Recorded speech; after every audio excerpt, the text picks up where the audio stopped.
अब जहाँ बॉलीवुड में नॉन टैलेंटेड एक्टर्स बड़ी से बड़ी बैनर मूवीज में लॉन्च होते हैं, वहीं दूसरी तरफ बहुत टैलेंटेड एक्टर्स अभी भी स्ट्रगल कर रहे हैं।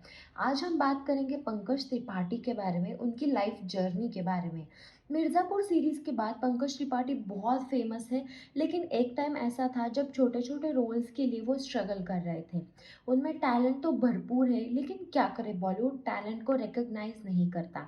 पंकज त्रिपाठी 28 सितंबर 1976 को एक भोजपुरी फैमिली में पैदा हुए। पंकज त्रिपाठी बिहार में बरौली गांव से बिलोंग करते हैं। उनके पिता खेती करते थे और पंकज त्रिपाठी भी 11th स्टैंडर्ड तक अपने पिता के साथ खेती ही करते थे। पंकज त्रिपाठी का ओरिजिनल सरनेम तिवारी था, जो उन्होंने लीगली त्रिपाठी कर दिया। 10th स्टैंडर्ड तक पंकज त्रिपाठी फिल्मों के बारे में कुछ ज़्यादा नहीं जानते थे, क्योंकि उनके घर में टीवी नहीं था और नज़दीकी थिएटर गांव से 20 किलोमीटर दूर था। गांव के छठ फेस्टिवल में Pankaj as a girl artist perform करते थे। फिर हाई स्कूल के लिए वो पटना शिफ्ट हो गए, जहां उन्होंने होटल मैनेजमेंट की। फिर 2 साल के लिए वो पटना के होटल मौर्या में एज ए शेफ थे। फिर आंधा कौन शो देखने के बाद वो ड्रामा और एक्टिंग की तरफ अट्रैक्टेड हुए और वो ज़्यादा ड्रामा शोज और थिएटर जाने लगे। 1995 में ही first appeared in the play of Bhisham Sahni story of Leela Nandlal directed by Vijay Kumar. Play में उनको एक लोकल थीफ का छोटा रोल मिला था, लेकिन उनकी एक्टिंग बहुत ही अच्छी थी। इसके बाद 4 सालों तक उन्होंने थिएटर किया। 2001 में ही appeared in National School of Drama and got selected. 2001 से लेकर 2004 तक वो दिल्ली में थे। फिर 2004 में वो उनकी वाइफ के साथ मुंबई शिफ्ट हुए। मुंबई शिफ्ट होने के बाद पहला रोल उनको टाटा टी एडवर्टाइजमेंट में मिला। फिर 2004 में रन मूवी में बहुत ही छोटा रोल मिला। फिर उन्होंने बंटी और बबली, अपहरण, ओमकारा, शौर्या, रावण, आक्रोश, चिल्लर पार्टी, अग्निपथ मूवीज में बहुत ही छोटे रोल्स किए। इस पीरियड में उनकी वाइफ ने गोरेगांव में टीचिंग का जॉब किया था। एक इंटरव्यू में पंकज त्रिपाठी ने कहा कि वो बाइक से रोज 45 किलोमीटर ट्रैवल करते थे स्टूडियो पहुंचने के लिए, और तब उनको बहुत ही कम पैसे मिलते थे। मूवीज में माइनर रोल्स करने के बाद वो टीवी सीरियल्स में चले गए।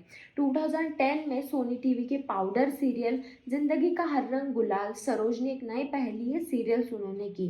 जब वो गुलाल के लिए शूटिंग कर रहे थे, तब कास्टिंग डायरेक्टर मुकेश छाबरा ने उनको अनुराग कश्यप की गैंग्स ऑफ वसेपुर के लिए ऑडिशन के लिए बुलाया।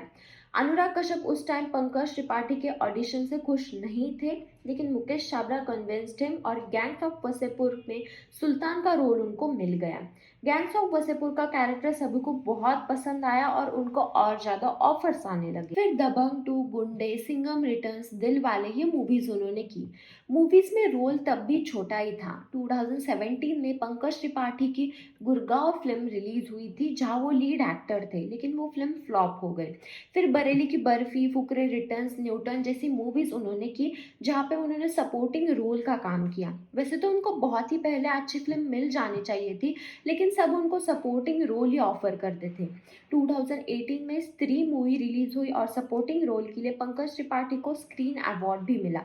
उसी साल उन्होंने तमिल सिनेमा में रजनीकांत की मूवी काला से अपना तमिल डेब्यू किया, और फिर आई सीरीज मिर्जापुर, जहां माफिया डॉन का रोल उन्होंने प्ले किया।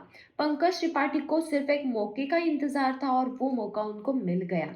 मिर्ज़ापुर सीरीज के बाद पंकज त्रिपाठी को लोग जानने लगे और उनको ज़्यादा ऑफर्स मिलने लगी। फिर लुका छुपी, द ताशकंद फाइल, सुपर 30 जैसी मूवीज उन्होंने की। फिर 2018 के सैक्रेड गेम्स, क्रिमिनल जस्टिस, ये वेब सीरीज रिलीज हुई। 2020 में रणदीप हुड्डा के साथ पंकज त्रिपाठी ने हॉलीवुड में डेब्यू किया, नेटफ्लिक्स की एक्शन थ्रिलर एक्सट्रैक्शन की। फिर Gunjan Saxena the Kargil girl release हुई, जहां मूवी में भले ही जानवी लीड में थी, लेकिन पंकज त्रिपाठी के एक्टिंग ने मूवी को संभाल लिया, क्योंकि वही बेस्ट थे मूवी में।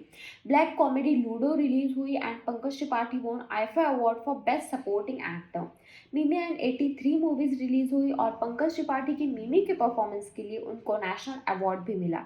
तो ऐसी है पंकज त्रिपाठी की लाइफ स्टोरी। 2004 से लेकर 2012 तक वो स्ट्रगल करते रहे, लेकिन कभी भी उन्होंने सिंपैथी पाने के लिए कुछ बताया नहीं। जब कभी भी उनको इंटरव्यू में पूछा जाता कि उनकी जर्नी कैसी थी, then he would say my process is to become river. rivers are so beautiful wherever she finds she flows. Similarly, I go with the flow. कुछ साल पहले तक Pankaj Tripathi was struggling each and every day and today is the highest paid OTT actor in India. लेकिन पंकज त्रिपाठी ने पूरे 9 साल तक struggle किया और वो कम बात नहीं है। जहाँ बॉलीवुड में एक साइड टैलेंट स्ट्रगल करता है, वही दूसरी साइड नेपो किड्स का स्ट्रगल होता है। वो कभी भी इतना स्ट्रगल कर ही नहीं सकते। हाँ, अगर उनमें टैलेंट है तो कोई बात नहीं, लेकिन ज़ीरो टैलेंट लेकर और पेड पैपराज़ी के साथ वो फेमस होते हैं। और पंकज त्रिपाठी जैसे एक्टर्स खुद अपने एक्टिंग स्किल्स पर आगे आते हैं। बॉलीवुड भी नेपो किड्स को साल में 2 से 3 मूवीज़ में लाता है और असली टैलेंट कहीं कोने में छोटे रोल्स करता है। अगर पंकज त्रिपाठी को उसी टाइम कोई बड़ा ब्रेक मिलता तो हमें और ज़्यादा उनकी एक्टिंग स्किल्स देखने मिलती। बॉलीवुड में ऐसा नहीं है। पंकज त्रिपाठी की तरह बॉलीवुड में आज भी बहुत ऐसे एक्टर्स हैं जो मच बेटर डिजर्व करते हैं, लेकिन बॉलीवुड टैलेंट को आगे आने नहीं देता, इतने आसानी से तो नहीं।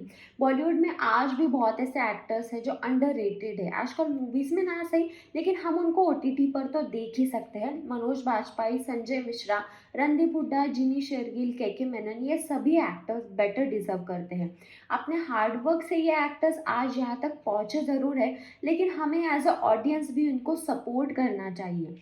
2023 में पंकज त्रिपाठी ने अपने गांव में लाइब्रेरी चालू की है एंड 2022 में election commission of India made Tripathi the national icon to honour his association. Pankaj Tripathi Bollywood के मोस्ट हम्बल पर्सन है। अगर आप उनके वीडियोस, इंटरव्यूज देखोगे देन यू विल रियलाइज कि वो कितने नेचुरल और डाउन टू अर्थ है। वैसे ये थी पंकज त्रिपाठी की जर्नी। आपका क्या कहना है पंकज त्रिपाठी के बारे में, मुझे कमेंट बॉक्स में ज़रूर बताइएगा।